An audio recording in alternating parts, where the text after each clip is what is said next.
우리 영원한 소망 되시며 삶의 반석이 되신 우리 하나님을 찬양합니다. 우리 주님께서 우리의 죄 사함에 또 우리 모든 문제 해결의 열쇠로 저희의 영원한 소망으로 저희가 오셨사오니 저희가 늘 믿음으로 고백하며 기쁨으로 찬양하며 나가게 하여 주시옵소서. 하나님 아버지, 이 교회가 주께서 사용하시는 하나님의 전능하심과 하나님의 자비하심이 나타나는 통로가 되게 하여 주시옵소서. 수많은 사람들이 여기에 와서 우리 주님을 발견하게 하시며 우리 주님을 고백하게 하여 주시옵소서.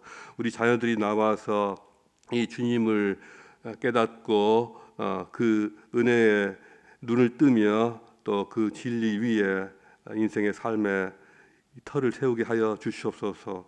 하나님 아버지, 이 교회를 사용하여 주시옵소서. 저희 모든 삶을 주님의 은혜의 도구로 또 하나님의 사랑의 도구로 사용하여 주시옵소서. 하나님 아버지, 저희 이 아침에 저희의 귀를 열어주사 또 마음의 문을 활짝 저희가 열게 하사 주의 말씀을 듣게 하여 주시옵소서. 주님의 주시는 소망을 품게 하여 주시옵소서. 감사하며 예수 그리스도의 이름으로 기도합니다. 아멘. 자, 오늘 주시는 하나님 말씀은 예레미야 51장 20절부터 32절까지입니다. 예레미야 51장 20절부터 32절까지 저와 여러분이 함께 읽겠습니다. 여호와께서 이르시되 너는 나의 철퇴 곧 무기라. 나는 네가 나라들을 분쇄하며 네가 국가들을 멸하며 네가 말과 기마병을 분쇄하며 네가 병거와 병거들을 부수며 네가 남자와 여자를 분쇄하며 네가 노년과 유년을 분쇄하며 네가 청년과 처녀를 분쇄하며 네가 목자와 그 양떼를 분쇄하며 네가 농부와 그 멍에소를 분쇄하며 네가 도백과 태소들을 분쇄하도록 하리로다. 너희 눈앞에서 그들이 시온에서 모든 악을 행한 대로 내가 바벨론과 갈대아 모든 주민에게 갚으리라. 여호와의 말씀이니라. 여호와의 말씀이니라. 온 세계를 멸하는 멸망의 산아, 보라, 나는 네 원수라. 나의 손을 네 위에 펴서 너를 바위에서 굴리고 너로 불탄 산이 되게 할 것이니 사람이 네게서 집 모퉁이 돌이나 기초돌을 취하지 아니할 것이요 너는 영원히 황무지가 될 것이니라. 여호와의 말씀이니라. 땅에 깃발을 세우며 나라들 가운데 나팔을 불어서 나라들을 동원시켜 그를 치며 아라랏과 민니와 아스그나스 나라를 불러 모아 그를 치며 사무관을 세우고 그를 치되 극성스러운 메뚜기같이 그 말들을 몰아오게 하라. 뭇 백성 곧 메대 사람의 왕들과 그 도백들과 그 모든 태수와 그 관할하는 모든 땅을 준비시켜 그를 치게 하라. 땅이 진동하며 소용돌이 치나니 이는 여호와께서 바벨론을 쳐서 그 땅으로 황폐하여 주민이 없게 할 계획이 섰음이라. 바벨론의 용사는 싸움을 그치고 그들의 요새에 머무르나 기력이 쇠하여 여인같이 되며 그들의 거처는 불타고 그 문빗장은 부러졌으며 보발꾼은 보발꾼을 맞으려고 달리며 전령은 전령을 맞으려고 달려가 바빌론의 왕에게 전하기를 그 성읍 사방이 함락되었으며 모든 나루는 빼앗겼으며 갈대 밭이 불탔으며 군사들이 겁에 질렸더이다 하리라. 아멘. 오늘 이 말씀을 가지고 하나님의 도구가 된다는 것이라는 제목으로 한번 생각해 보고자 합니다. 우리는 자신의 인생을 생각할 때 내 자신이 생각한 뜻과 내 자신의 목적, 내 자신을 위해서 살고 싶어 하지 결코 어떤 무언가를 위한 도구나 수단으로서 취급받는 것을 원하지 않을 것입니다. 우리는 아무리 좋은 최고의 회사를 다닌다고 해도 그 회사의 도구가 되고 싶지는 않을 것입니다. 우리가 한 시민으로서 국가의 도구로 취급되는 것을 절대로 반대할 것입니다. 그것은 민주주의 이념에 맞지가 않습니다. 심지어 교회에서조차 교회를 우리가 사랑하고 교회를 위해서 섬길 수는 있지만 우리가 교회의 도구가 되고 싶어 하지는 않습니다. 그래서 일보다는 사람이 먼저다라고 우리가 캐치프레이즈를 갖고 있지 않습니까? 그런데 우리가 하나님의 도구가 된다. 하나님의 도구가 된다. 이건 어떻게 생각하십니까? 이건 전혀 다른 의미가 되지 않겠습니까? 깊이 생각해 봐야 합니다. 단순한 문제가 아닙니다. 하나님의 도구로 쓰임 받는다는 이런 개념은 성경 전체에서 반복적으로 나타납니다. 성경은 분명히 그렇게 말씀하고 있거든요. 물론 많은 사람들이 여기에 대해서 금방 찬성하고 동의하지 않을 수도 있습니다. 그러나 성경은 분명히 영적인 의미에서 우리 인간이 어떤 도구적인 역할을 한다고 그렇게 가르치고 있습니다. 오늘 본문에서도 하나님은 바빌론을 가리켜 너는 나의 철퇴요 나의 싸우는 무기라고 말씀하십니다. 이 철퇴를 사용해서 나라들을 부수고 남자를 부수고 여자를 부수고 수많은 성읍들을 부수고 또 짐승들을 부수고 부수는 도구로 사용하십니다. 이 철퇴라는 것 아시죠? 철퇴는 이 기다란 끝에 이 쇠뭉치가 달려 있는 이렇게 빙글빙글 그래서 돌리다가 한 번에 후려쳐 가지고 상대방에 큰 타격을 가하는 무기입니다. 주로 이 보병들보다는 말을 탄 기병들이 이거를 가지고 다니면서 철퇴를 휘두르는데 우리는 보통 군사들이 칼이나 창으로만 싸우는 것으로 알고 있지만 특히 동양에서 굉장히 무시무시한 이름을 날리는 용장들이 이런 철퇴를 휘둘려서 유명을 떨쳤습니다. 칼이나 창보다도 훨씬 더 위력적이고 무시무시한 무기입니다. 이 말은 하나님께서 바벨론이라고 하는 이 나라를 당신의 뜻을 이루기 위한 강력한 도구로 특히나 상대방을 때려 부술 때 사용하시는 그런 무기로 그런 도구로 사용하셨다는 뜻입니다. 영적인 맥락에서 하나님의 도구로 쓰임 받는다는 것은 하나님께서 자신의 뜻을 이루기 위해서 인간과 세상의 모든 요소들을 다 사용하신다는 그런 의미로 해석됩니다. 이는 하나님께서 모든 것을 주관하시면서 인간의 자유의지와 상관없이 그분의 뜻을 이룬다는 뜻입니다. 그러나 이는 인간의 자유의지를 무시하거나 인간이 로봇처럼 조종된다는 그런 의미는 아니고요.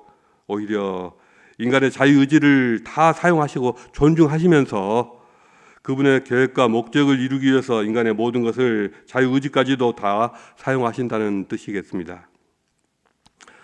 우리 인간의 관점에서 보면 악한 자를 그리고 악한 세력을 통해서 하나님의 뜻을 이루시고 선을 이루신다는 것은 우리가 쉽게 이해되지 않는 부분입니다. 우리는 악을 미워하고 선을 위하는 선이 승리하기를 바라는 그런 마음을 다 갖고 있지 않습니까? 그런데도 하나님께서는 때로는 악한 자들을 또 악한 세력을 사용하셔서 그분의 거룩한 뜻을 이루어 가십니다. 이는 하나님의 주권이 우리의 도덕적인 판단을 초월한다는 사실을 분명히 보여줍니다. 성경을 통해서 우리는 하나님께서 다양한 방식으로 선하고 악한 사람들과 또 나라들 또 세력들을 도구로 사용하셔서 주님의 뜻을 이루어 가시는 것을 보게 됩니다. 하나님께서 사용하시는 도구에는 물론 선한 도구들도 있지만 반면에 악한 도구들도 있습니다. 하나님은 모든 인생들을 선한 길로 온 세상을 다 선한 길로 이끌어가고자 하셨기 때문에 이를 위해서 당근과 채찍을 함께 사용하십니다. 하나님은 이 선한 도구를 쓰실 때 그 선한 도구들을 이 세상에 내려주시는 하나님의 당근으로 사용하시고요. 또 반면에 악한 도구들은 이 세상에 내려지는 하나님의 채찍이라고 우리가 볼 수가 있습니다.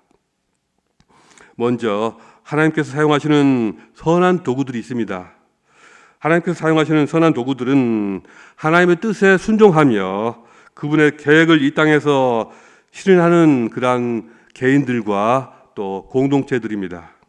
이러한 도구들은 자신을 통해서 기꺼이 하나님의 사랑과 또 우리 주님의 은혜와 또 성령님의 하나됨을 나타내는 그러한 사람 공동체를 말합니다. 예를 들어 구약에서 아브라함이나 모세, 다윗과 같은 인물들이 하나님의 도구로 사용되어서 하나님의 백성을 인도하고 보호하는 역할을 했습니다. 아브라함은 하나님의 약속을 이루기 위한 도구로 사용되었고 그의 자손을 통해서 메시아가 오게 되는 축복의 통로가 되었습니다.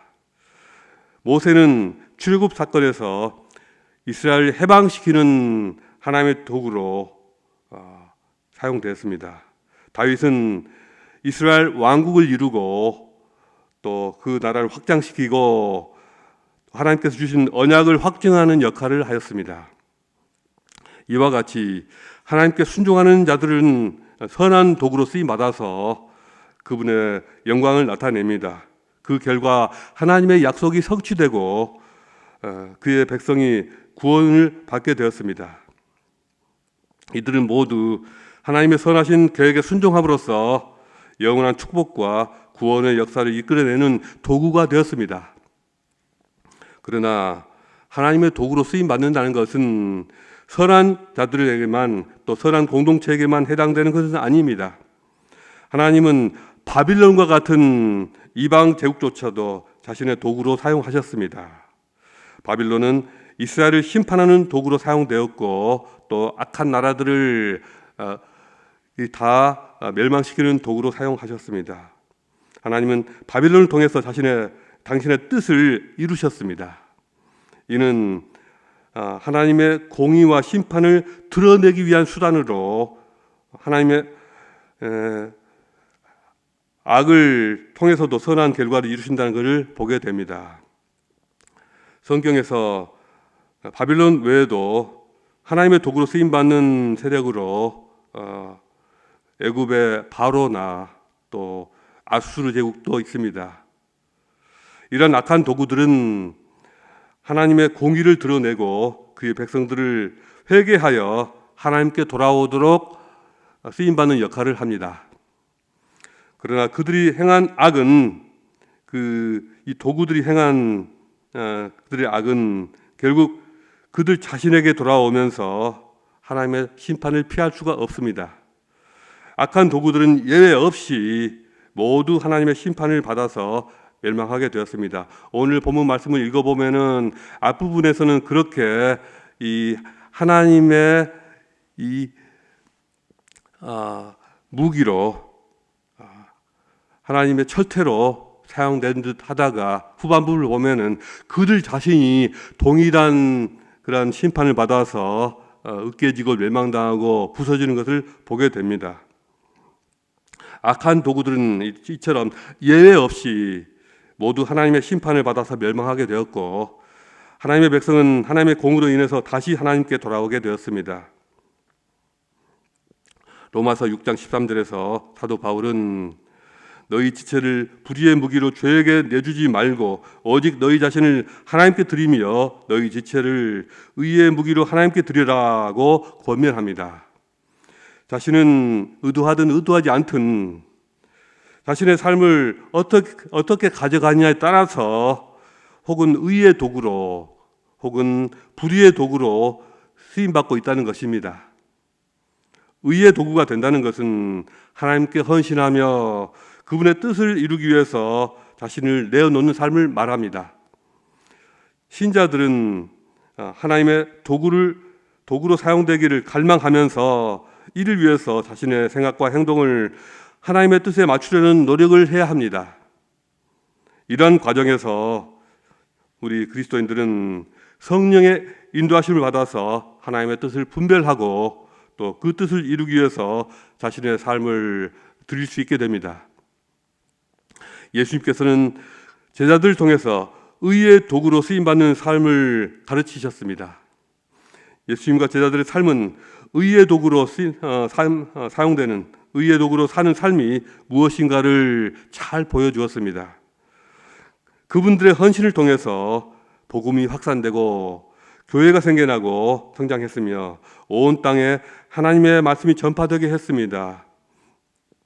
용서의 복음이 또 하나님의 사랑의 복음이 온 땅에 전파되었습니다. 그분들의 삶을 통해서 사람들에게 하나님의 사랑과 주님의 은혜가 두루두루 전해졌습니다. 존 스토트는 그의 제자도라는 책에서 인간이 하나님의 선한 도구로서 살아가기 위해서는 그리스도의 본을 따르는 삶이 그러한 그리스도를 따라서 사는 그러한 제자도의 삶이 필수적이라고 강조를 했습니다. 예수님께서는 우리의 궁극적인 모델이시며 또 그분의 삶을 통해서 우리는 하나님이 원하시는 선한 도구의 모습을 배울 수가 있습니다. 스토트는 우리가 그리스도의 가르침과 그분의 삶을 따라서 살 때 그때 비로소 하나님의 도구로서 역할을 온전히 감당할 수가 있다고 그렇게 말하고 있습니다. 그러나 반대로 인간이 불의의 도구가 되는 경우도 있습니다. 자신이 죄에 자신을 내어주고 불의를 행할 때 그런 일이 생겨납니다. 예수 믿기 전에 옛사람은 죄가 지배하는 삶을 살았습니다. 인간이 자기 뜻대로 사는 것 같지만 그러나 사실은 육신의 욕망과 죄의 소욕에 이끌려갈 뿐입니다. 자신의 뜻에 사는 것이 아니라 죄의 뜻에 이끌려서 살 뿐입니다. 육신의 욕망과 죄의 소욕의 배후에는 영적으로 사탄이 기다란 낚싯줄을 가지고 그것을 조종하면서 기다리고 있습니다. 하나님의 도구라고 해서 똑같은 도구가 절대 아닙니다. 그 의미와 그 결과는 결국 천국과 지옥으로 갈리는 것입니다. 하나님의 선한 도구가 되는 것은 하나님과 친밀해지면서 그분과 연합되면서 그분의 모든 선하신 마음과 그분의 뜻을 드러내는 대리자가 된다는 그런 의미입니다. 그러나 하나님의 악한 도구가 되는 것은 하나님의 몽둥이로서 일정 기간 동안만 쓰임받다가 영원히 버려지는 것을 의미합니다. 일회용 무기나 일회용 막대기에 불과할 뿐입니다. 쓰여졌다가 버려지고 또 폐기 처분됩니다. 26절을 보면 사람이 내게서 집 모퉁이 돌이나 기초돌을 취하지 아니할 것이요 너는 영원히 황무지가 될 것이니라 이렇게 선포되고 있습니다. 오늘날 이라크의 이 바빌론 유적지에 가면요 과거의 흔적만 땅속에 묻혀 있을 뿐 지금은 지나다니는 사람조차도 없는 그런 폐허가 되어 있습니다. 심지어 일본의 히로시마 혹시 가보셨습니까? 거기에 원자폭탄이 떨어졌지만요 80여 년이 지난 오늘날에는 그곳에 여전히 사람이 살고 있습니다. 그러나 과거에 세계를 호령했던 이 바빌론의 성터에는 거기가 물이 좋고 공기가 맑고 입지 조건이 좋은데도 불구하고 지금은 아무도 살지 않습니다. 심지어 관광지조차 이렇게 개발되지 않아 가지고 아무것도 없습니다. 그 이유는 오직 하나님께서 거기에 주민이 없고 지나가는 사람이 없을 것이라고 말씀하셨기 때문입니다. 이 시간 하나님의 도구로 쓰임 받는다는 것에 대해서 각자 깊이 생각하면서 기도할 수 있었으면 좋겠습니다. 우리가 하나님의 선한 도구가 될 때 우리 삶에는 깊은 의미와 또 힘이 부여됩니다. 능력이 부여됩니다. 우리가 어떻게 하나님의 선한 도구로 쓰임받을 수 있을까요? 첫째로 우리는 하나님께서 우리 삶의 주인 되심을 인정해야 합니다. 우리 삶의 모든 부분이 하나님의 뜻을 이루어드리고 하나님의 영광을 드러내기 위한 것임을 깊이 인식하고 그러한 삶이 되도록 기도하며 힘써야 합니다. 내가 어떤 모습으로 어떠한 환경 가운데 있든지 나의 상황이 어떠하든지 간에 나의 삶은 하나님의 것입니다. 나의 목숨도 하나님의 것이고 내가 가진 시간과 나의 건강과 나의 재물과 인간관계와 내가 누리는 모든 복이 다 하나님의 것입니다. 우리는 하나님께서 우리의 삶을 사용하시도록 자신을 내어드려야 합니다. 내가 가진 모든 것들은 하나님 안에서 비로소 그 가치를 드러내게 될 것입니다. 내 안에서 이렇게 하여 주님의 은혜가 나타나게 되는 것입니다. 어거스틴은 그의 책 하나님의 도성에서 우리 모든 그리스도인들은 하나님의 선한 도구로서 쓰임받아야 한다라고 또 그런 쓰임을 받게 된다라고 말하고 있습니다. 그러면 어떻게 해서 우리가 하나님의 선한 도구로 쓰임받게 되느냐? 그것은 오직 우리 안에서 우리를 통해서 주님의 자비하심이 하나님의 은혜가 나타나게 될 때라는 것입니다.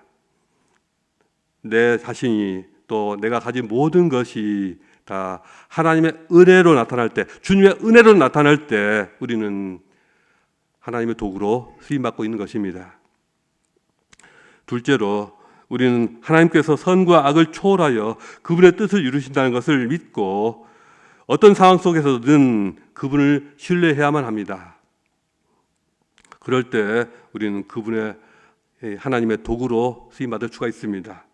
모든 상황 속에서 주님을 신뢰하며 그분을 찬양할 수가 있어야 합니다.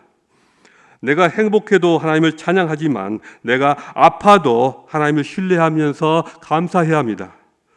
어떤 고통 속에서도 어떤 괴로움과 슬픔 속에서도 하나님을 믿고 감사하는 것을 그쳐서는 안 됩니다.